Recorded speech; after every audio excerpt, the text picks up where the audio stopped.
योगेश्वर श्री समर्थ सद्गुरू सिद्धरामेश्वर महाराजांचे जीवनचरित्र प्रकरण 11वे यात्रा भ्रमण द्वारका सन 1927च्या एप्रिल महिन्यात श्री सिद्धरामेश्वर महाराज द्वारकेच्या प्रवासाला निघाले. त्यांचा तो पहिलाच जलप्रवास होता. त्यांच्याबरोबर बरीच शिष्यमंडळीही यात्रेला गेली. श्री महाराजांचा स्वभाव असा होता की कोणत्याही क्षेत्रस्थानी किंवा धार्मिक स्थळी जायचे असेल तर तेथील पद्धतीप्रमाणे वागावे.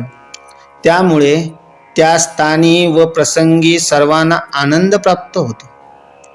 श्री महाराजांच्या तशा वागणुकीमुळे त्यांच्याबरोबर गेलेल्या वैष्णव शिष्य परिवाराला यात्रेच्या आनंदाचा बराच लाभ झाला. श्री महाराज नेहमी म्हणत की ज्ञानी पुरुष कोणत्याही कार्यात किंवा परिस्थितीत निष्काम व निराभिमानपणे वागतो. त्यामुळे त्याला प्रासंगिक सुखदुःखाचा स्पर्श होऊ शकत नाही. थोर ज्ञानी पुरुषांनी यात्रा का कराव्या असा प्रश्न विचारला जातो. विचारांती असे आढळते की त्यांची तीर्थयात्रा आत्मशुद्धीसाठी नसून लोककल्याणासाठी असते. लोकजीवनाचे शुद्धीकरण करणाऱ्या श्रद्धास्थानांना उजाळा देण्यासाठी ते जातात व योग्य ते मार्गदर्शन करतात. द्वारकेची यात्रा आटपून श्री महाराज मुंबईला परत आले. त्या सुमाराला परमशिष्य श्री वखारिया यांचे भाचे श्री रणछोडदास भाई यांचा विवाह ठरला होता. त्या समारंभाला श्री सिद्धरामेश्वर महाराज योगायोगाने हजर राहिले. रणछोडदास भाईंनी नंतर कारवारला श्री महाराजांचा मठ स्थापन करून ज्ञानभक्तीचा प्रसार केला. थोर पुरुषांचे प्रत्येक पारमार्थिक किंवा लौकिक कार्य नेहमी सकारण असते. श्री महाराज नेहमी म्हणत की अज्ञानी जीवांची पारमार्थिक किंवा लौकिक कार्ये अकारण असतात. याचा अर्थ ती व्यर्थ किंवा निष्फळ ठरतात. बागेवाडी इंचगिरी. नंतर श्री सिद्धरामेश्वर महाराज बागेवाडीला शिष्यमंडळींसह गेले. ते दरवर्षी 1-2 वेळा पूर्ण विश्रांतीसाठी बागेवाडीला जात. ते जणू त्यांचे माहेरघर होते. सप्ताहासाठी ते वारंवार श्री क्षेत्र इंचगिरी तेथेही जात. मधून मधून ते आपल्या घरी सोलापूरला देखील जात. बागेवाडी व पाथरी यासारख्या लहान गावी गेल्यावर श्री महाराजांचे रोजचे कार्यक्रम त्यांच्या मर्जीप्रमाणे चालत. मोठ्या शहरातील बहुतेक शिष्यमंडळी नोकरदार असल्यामुळे त्यांच्या सोयीप्रमाणे नित्य कार्यक्रम ठराविक वेळी सुरू करून ठराविक वेळात आटपावे लागत. तसे बंधन लहान गावी नसे. श्री महाराज म्हणत, मोठ्या शहरात मी प्रवचन करतो तेव्हा मला 1 तास वक्ता व्हावे लागते. इथे बागेवाडीला मी संवाद रूपाने ज्ञानचर्चा करतो. ती दीर्घकाळ चालते. त्यामुळे शिष्यांच्या अनेक शंकांचे निरसन होते. बागेवाडीला त्यांची ज्ञानचर्चा 2-4 तास चाले. श्री महाराज बागेवाडी, इंचगिरी, सोलापूर, पाथरी वगैरे ठिकाणी राहत. तेव्हा त्यांच्याबरोबर मुंबईचे बरेच शिष्य असत. ते श्री सद्गुरूंच्या सहवासासाठी व भरपूर ज्ञानामृत पानासाठी येत. त्यांच्याशी श्री महाराज गुरुरूपाने न वागता नेहमी समभावाने म्हणजे मित्रासारखे वागत असत. श्री महाराज नेहमी म्हणत की गुरुने शिष्यांकडे शिष्य म्हणून पाहणे हे फार मोठे पाप आहे. कारण तसे वागणे म्हणजे आत्मतत्वाचे नष्टत्व करण्यासारखे आहे. पंडिता समदर्शन या वचनाप्रमाणे सर्वांना समभावाने पाहणे म्हणजे आत्मभावाने पाहणे होय.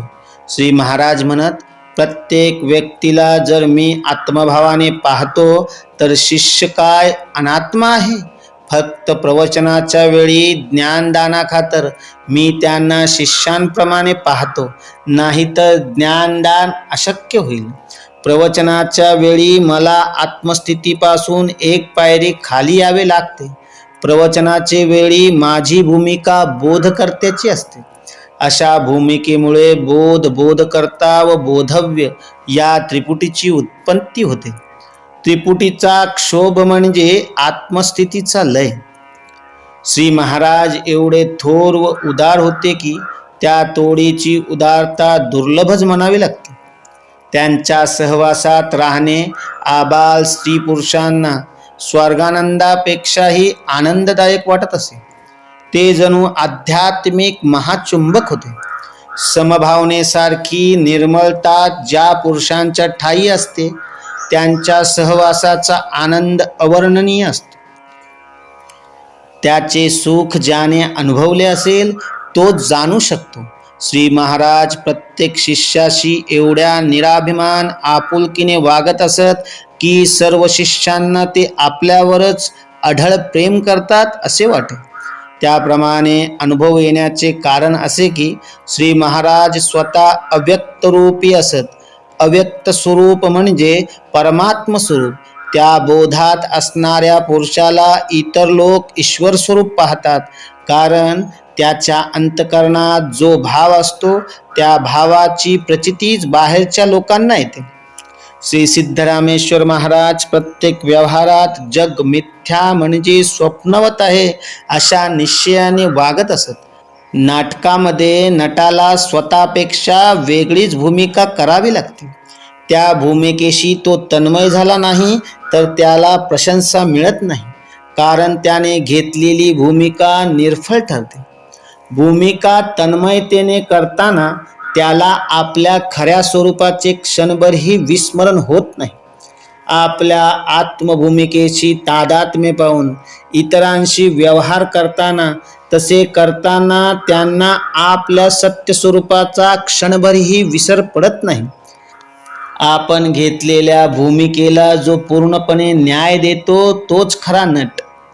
जीवांची दुरावस्था अशी आहे की प्रत्येक जीवाला नेहमी जास्त दुःखच भोगावे लागते व सुख थोडेच वाट्याला येते, कारण ते परिस्थितीला सत्य मानतो आणि आत्मस्वरूपाला विसरतो. हेच अज्ञान. जो नट आपले खरे स्वरूप विसरून त्याने घेतलेली भूमिकाच नाटक झाल्यानंतरही आचरू पाहतो व त्या भूमिकेतच नेहमी राहू पाहतो, तो नट मूर्ख किंवा शहाणा हे वाचकांनी ठरवावे. उदाहरणार्थ, जो पुरुष नाटकात स्त्रीची भूमिका घेतो तो नाटकातील पतीशी नंतरही स्त्रीप्रमाणे वागू लागला तर ते केवढे हास्यास्पद ठरेल. ज्ञानी पुरुष नेहमी जी भूमिका घेतो ती पूर्ण तादात्म्य भावाने करतो. त्याचे अनुकरण करणे हेच महाभाग्य असते. जीव समजतो व त्याप्रमाणे वागून त्याला संतोषाचा अनुभव येतो. त्यातच तो सार्थकता मानतो. राम, कृष्ण, तुकाराम, रामदास वगैरे थोर पुरुषांच्या जीवनयात्रेतील प्रसंगांचे वर्णन किंवा गुणानुवाद गद्यात किंवा पद्यात वाचणे किंवा ऐकणे यातच आपली व इतरांची सार्थकता मानली जाते. असा गुणानुवाद जिथे गाहिला जातो त्या स्थानाला धर्मस्थान मानतात. पण थोर पुरुषांचे गुणवर्णन करून जीवाला सत्य स्वरूपाचे दर्शन घडू शकत नाही. थोर पुरुषांच्या जीवनाचे रहस्य समजणे हीच खरी सार्थकता होय. उत्तमा सहजावस्था, मध्यमा ध्यानधारणा, अधमा प्रतिमा पूजा, तीर्थयात्रा धमाधम असे वचन प्रसिद्ध आहे. थोर पुरुषांच्या जीवनचरित्रात जे प्रसंग रेखाटलेले असतात ते सहजगत्या परिस्थितीतून निर्माण झालेले असतात. जगाच्या दृष्टीने बऱ्या वाईट प्रसंगांना ज्ञानी पुरुष आपली आत्मस्थिती भंगू न देता निश्चळपणे सत्याला अनुसरून वागत असतात. तसे करताना मायेशी जेवढा सामना करावा लागेल तेवढा करून ते आपल्या सहस्थितीत राहतात. श्री सिद्धरामेश्वर महाराज नेहमी म्हणत की ज्ञानी पुरुषांना अशा परिस्थितीत सराव करावा लागतो. दर प्रसंगी ज्ञानी पुरुष आत्मस्थितीत अधिक पक्का होतो. त्याचा आत्मस्वरूपाचा सत्यनिश्चय दिवसेंदिवस दृढ तर होत जातो. त्यामुळे ज्ञानीपुरुषाला जगातील व्यवहार, ऐश्वर्य, आपला देहसुद्धा स्वप्नरचनेप्रमाणे मिथ्या म्हणजे मृगजळाप्रमाणे केवळ भासमान वाटते. प्रत्येक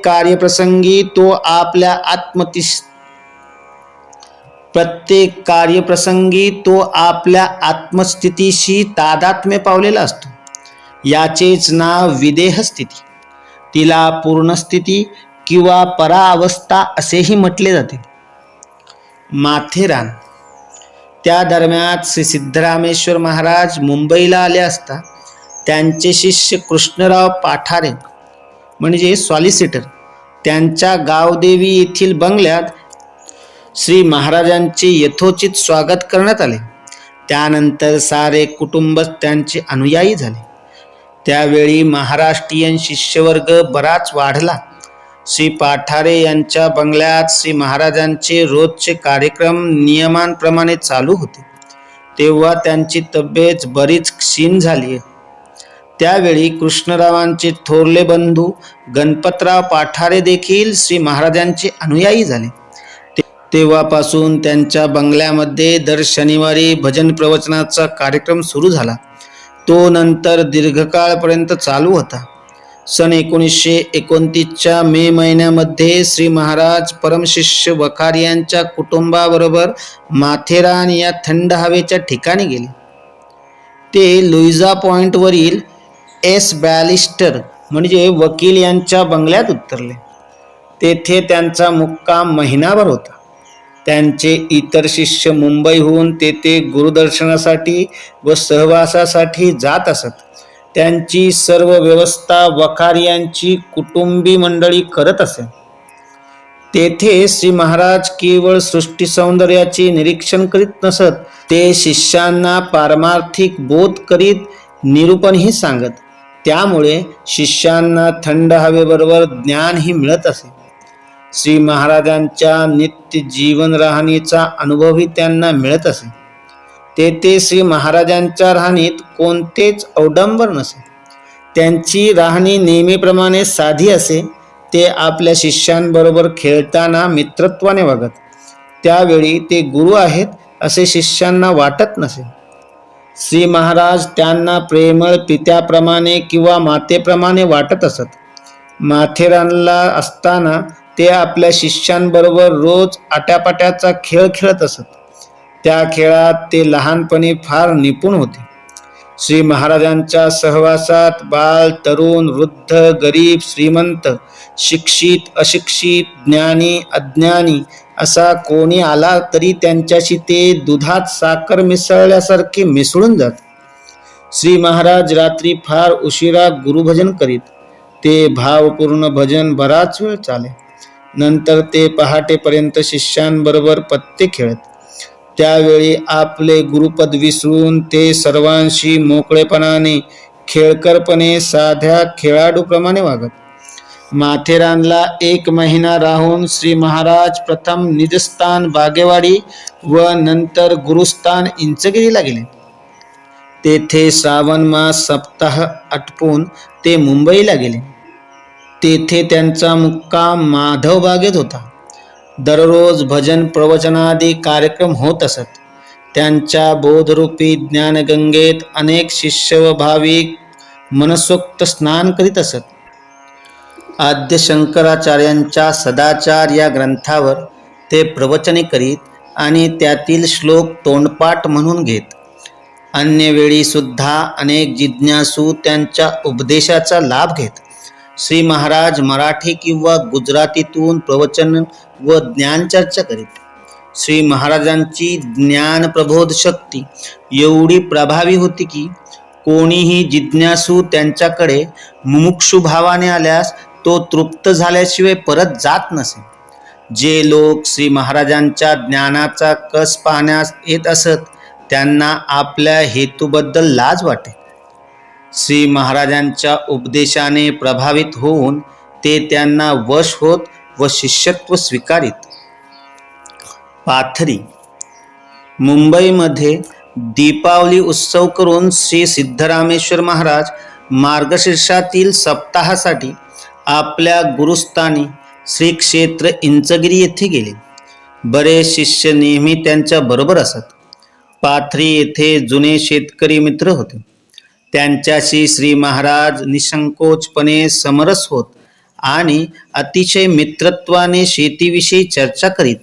त्यावेळी त्यांना न ओळखणारी कोणी व्यक्ती तिथे गेली तर ते परमसिद्ध पुरुष आहेत की शेतकरी आहेत असा संग्रह तिला पडत असे. आपल्या गावी श्री महाराज साधे ग्रामीण जीवन जगत असत. त्यांचे जीवन म्हणजे परमात्म्याचा जागृत अनुभव. त्यांच्या प्रत्येक शब्दातून, विचारातून व कार्यातून परमात्मबोध प्रगट होत असे. त्यांची वाणी नेहमी फलप्रद होत असे.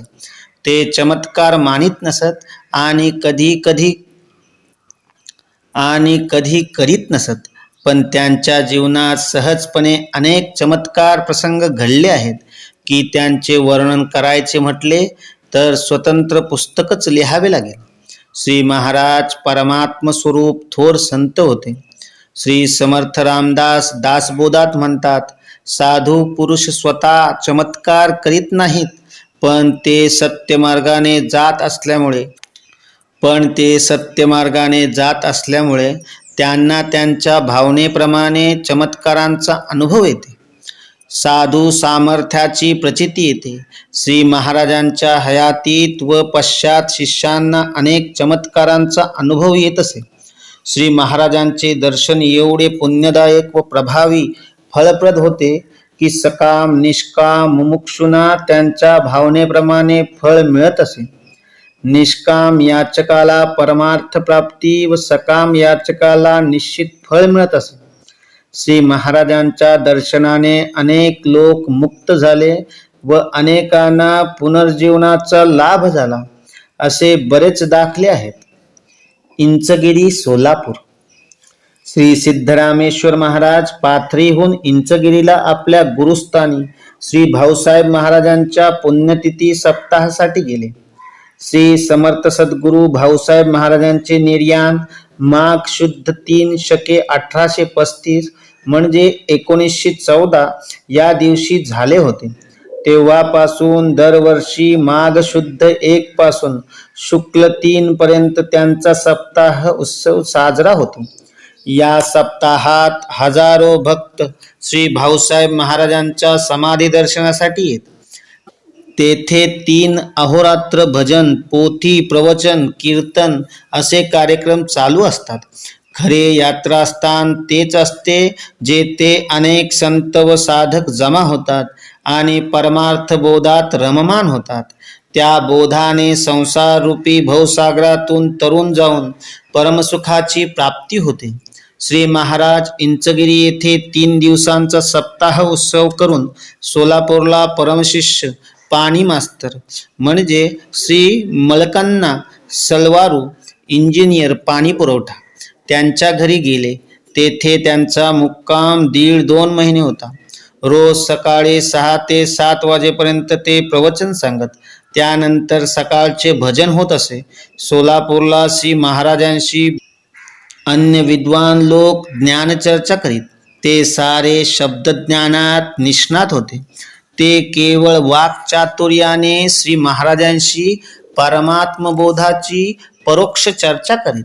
त्यांचे म्हणणे श्री महाराज प्रेमपूर्वक ऐकत आणि शेवटी स्वानुभव सिद्ध अपरोक्ष ज्ञानाच्या मोजक्या शब्दांनी त्यांची सर्व परोक्ष ज्ञान चर्चा निष्फळ करीत असत. तेव्हा विद्वान मंडळी विस्मयचकित होत असे आणि आपण केवढी चूक करीत आहोत याची त्यांना जाणीव होत असे. गुरुगम्य मार्ग एवढा सूक्ष्म व कठीण आहे की वरवर पाहणाऱ्याला परमार्थाचे अंतरसुख कळू शकत नाही. असे म्हटले आहे की जो परमार्थात शिरतो त्याला महासुख मिळते आणि बाहेरून पाहणारे होरपळतात, कारण आत्मज्ञानाचा बोध फक्त सद्गुरूच करू शकतात. त्यांच्यावर अपार श्रद्धा ठेवणाऱ्यांना तो परमार्थ बोध सुलभ व हस्तामलकवत असतो. श्री सिद्धरामेश्वर महाराजांकडे जाणाऱ्या शब्दज्ञानी लोकांना त्यांच्याशी चर्चा चालू असेपर्यंत मनशांती मिळत असे. नंतर ते पहिल्यासारखे होत असत. त्यामुळे श्री महाराजांबरोबर वारंवार ज्ञानचर्चा करूनही आत्मसुख म्हणजे काय ते त्यांना स्वप्नातही कळत नसे, म्हणून ते अतृप्त राहत. नंतर श्री महाराज इंचगिरी येथे चैत्र सप्ताहाला गेले. श्री भाऊसाहेबांचा जन्म रामनवमीच्या दिवशी झाला होता. यास्तव सप्ताह रामनवमीला सुरू होतो, तो चैत्र शुक्ल 13ला समाप्त होतो, कारण त्या दिवशी श्री निंबर्गी महाराजांचे निर्याण झाले होते. श्री महाराज कधी कधी निंबर्गी येथे सप्ताह समाप्तीसाठी जात असत. इंचगिरीचा सप्ताह आटपून श्री महाराज मुंबईला परत आले. नंतर ते सुरतेजवळ हाजिरा गावी परमशिष्य वखारिया कुटुंबासह 1-1.5 महिना राहण्यास गेले. हाजिरा हे गुजरातमधील थंड हवेचे ठिकाण आहे. तेथून श्री महाराज मुंबईला परत आले. नाशिक यात्रा. त्या सुमारास श्री महाराज शिष्यांसह नाशिकला गेले. तेथे त्यांचा मुक्काम 1.5 महिना झाला. त्र्यंबकेश्वर, ब्रह्मगिरी, गंगाद्वार या स्थानांचा प्रवास करताना एक उद्बोधक घटना घडली. श्री महाराजांच्या बरोबर नेहमी सद्गुरू श्री भाऊसाहेब महाराजांची चांदीची सुंदर तसबीर असे. शिष्यांच्या अनवधानाने ती तसबीर प्रवासात कुठेतरी हरवली. त्यामुळे शिष्यमंडळी काळजीत पडली. श्री महाराज काय म्हणतील, ते रागावतील की काय, त्यांना उत्तर काय द्यावे याबद्दल विचार सुरू झाला. शेवटी तसबीर हरवल्याची घटना श्री महाराजांना कळविण्यात आली. तेव्हा ते शांतपणे म्हणाले, नीट तपास करा. ते ऐकून शिष्यमंडळी आश्चर्यचकित झाले. या घटनेवरून समजून येते की अत्यंत प्रिय वस्तू नाहीशी झाली तरी थोर सिद्धपुरुष किती उदासीन निश्चिंत असतात. जग व जगातील वस्तूंची किंमत काय व किती असते याबद्दल त्यांच्याकडे विवेक वैराग्ययुक्त प्रमाण असते. अशा प्रकारे सुमारे 2-3 वर्षात श्री महाराजांनी आपल्या शिष्यांसह अनेक ठिकाणी यात्राभ्रमण केले. ते साधकांना मोठे उद्बोधक ठरले, यात शंका नाही. श्री महाराज श्री भाऊसाहेब महाराजांचा जयंती उत्सव नेहमी इंचगिरी येथे साजरा करीत, पण त्यावर्षी शिष्यांच्या विनंतीला मान देऊन त्यांनी तो मुंबईत साजरा केला. उत्सवानंतर दुसरे दिवशी आगगाडीच्या आरक्षित डब्यातून ते इंचगिरीला चैत्र सप्ताहासाठी गेले. तेथे चांदीच्या पालखीची मिरवणूक मोठ्या थाटाने काढण्यात आली. त्यानंतर इंचगिरी येथे दरवर्षी प्रत्येक सप्ताहात पालखी मिरवणूक काढण्यात येते.